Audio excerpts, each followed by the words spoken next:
और नाज़रीन, गुफ्तगू करने के लिए हमें ज्वाइन कर रहे हैं प्रोग्राम में कादिर मंदुखेल साहब, सीनियर रहनुमा पाकिस्तान पीपल्स पार्टी। मंदुखेल साहब अस्सलाम वालेकुम, शुक्रिया हमें ज्वाइन करने के लिए।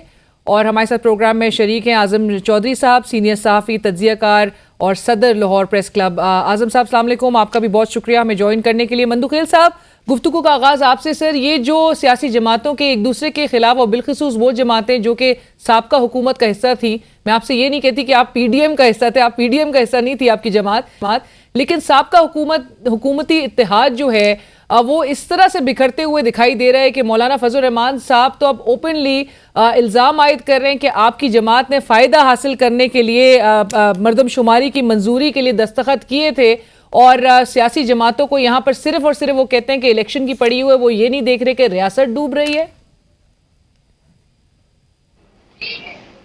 देखिए, बहुत शुक्रिया मौलाना साहब की का बड़ा एहतराम है हमें। हमने मरदमशुमारी का क्या फायदा उठाया है? मरदमशुमारी में जो सीसीआई की मीटिंग हुई है, मैं कानून के तालिब इल्म की हैसियत से बता रहा हूँ कि वो गैर आईनी और गैर कानूनी था। उसकी वजह ये कि उसमें चारों सूबों के वजीर आला मौजूद होते हैं, जबकि वहां तो 2 निगरान थे।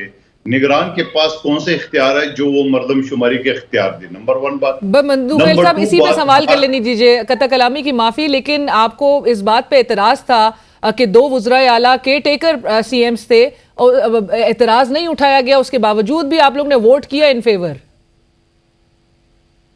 देखिए, मैं दोबारा आपको रिपीट करता हूँ, आपने मुझे मुकम्मल जवाब नहीं दिया है। मुराद अली शाह उसके बाद मीडिया पे है, उन्होंने ये कहा कि ऐसी कोई बात नहीं हुई थी। उसने कहा डिजिटल मरदमशुमारी करनी है, हम कर चुका। हमने कहा सो बिस्मिल्लाह। हम मरदमशुमारी का मैं सलीस उर्दू में आपको ये बताना चाहूंगा कि मेरा हल्का कराची का NA 249 पहले 9.5 लाख आबादी थी, अब 10 हो जाएगी, 10.5 हो जाएगी। उसके राइट लेफ्ट कोई चेंज, कोई आगे की जरूरत ही नहीं। उसकी वजह यह है कि अगर कोई कानून का सहारा ले रहा है तो कानून में यह है कि आप हल्का बंदी के साथ साथ सीटें भी आगे पीछे करें।